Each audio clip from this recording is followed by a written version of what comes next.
What's up, YouTube? So, the brick lady is back. Yes, the brick lady is back.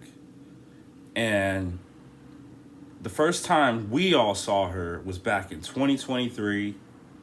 This woman looked like a woman who was very distraught in her post, apparently after being hit in the face with a brick from a man who she says allegedly got in his feelings when she turned down him whatever his approach, and he was trying to get her number, and I guess she says that she was hit in the face with a brick by him because of that.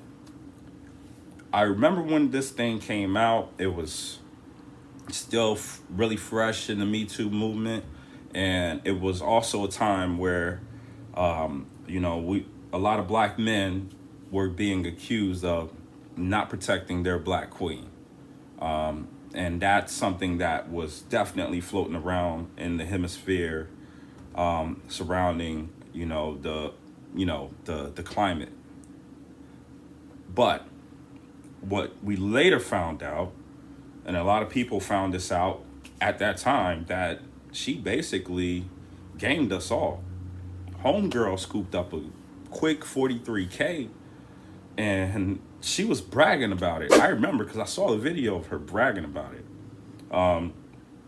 And I just thought in my head, I was thinking, damn, she made $43,000 off of that. As much as I would like to, hate on something like that, 43 bands is 43 bands. I mean, call it a victimless crime, at that point. And I'm not for scamming at all, and I was thinking that because it was a GoFundMe and people willingly gave this woman money and didn't ask for it back after she blatantly bragged about it, then how is it a scam? And if everybody just gave away, discretionary money to this person and just turned around and didn't even go back to check to see how she was.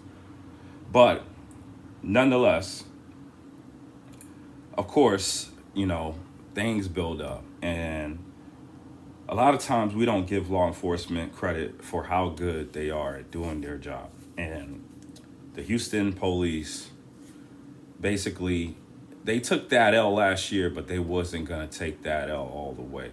They went back after they got some reports from Minneapolis or something like that. I think it was the police department or someone who brought it to their attention that, homegirl did this back in 2020.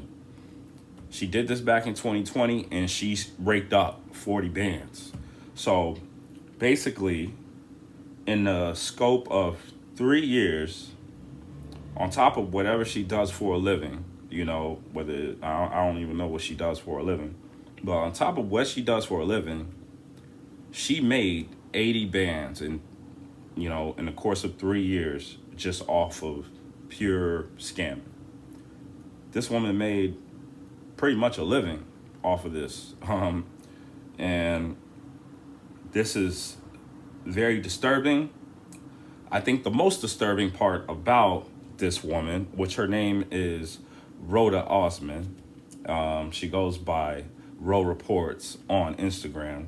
If you look at her profile bio, you'll see that her whole thing is black women standing up for themselves in the midst of black men abusing them type of thing. That's her whole MO, is I'm a black woman and the world is against me type of deal. And even this whole scenario with her having to basically turn herself in, she set up a date to turn herself in to the police. They said cool. The way she did it was even more like, wow, homegirl is doing way too much. She called the new Black Panther Party.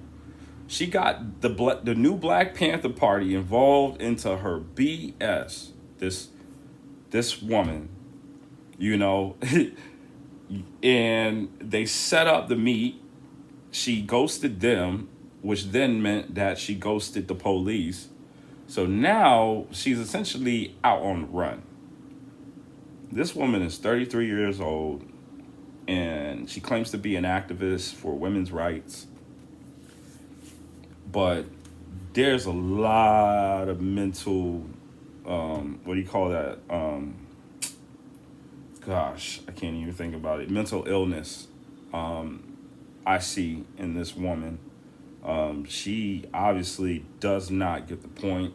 She thinks she's a freedom fighter, but she's about to be fighting freedom, or fighting for her freedom is what I should say, and yeah, Rhoda, it's time to just fess up.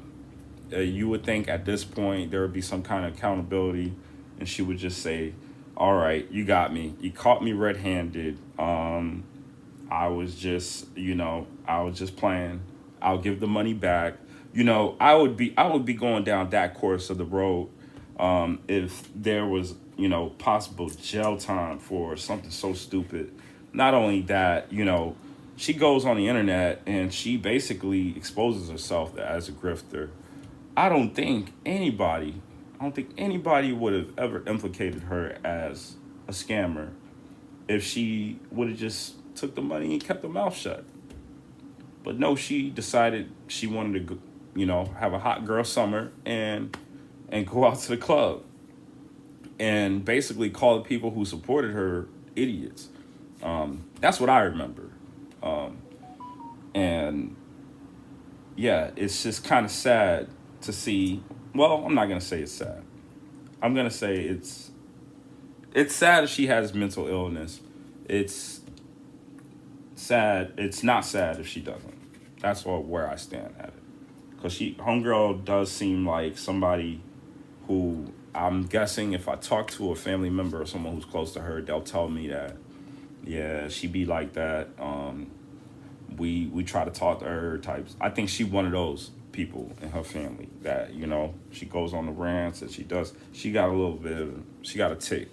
And this whole black woman against the world type of thing, for some people it's a thing. For her, it's like she's a bit invested into this. She's calling the new Black Panther Party to defend her felony fraud case.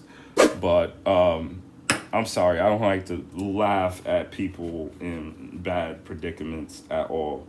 But this is just ridiculous. This is kind of ridiculous. So much that I had to report on it. Please give a like, comment, subscribe, and check out all my subscription links, my referral links. If you guys are looking to join Webull or Cash App or just want to support me, all those links are below. And I want to thank all my new subscribers and old subscribers for sticking with me. I hope to keep bringing you guys some more heat. Other than that, be easy. This is TNN. Let me know what y'all think about the Brick Lady being back. Be easy.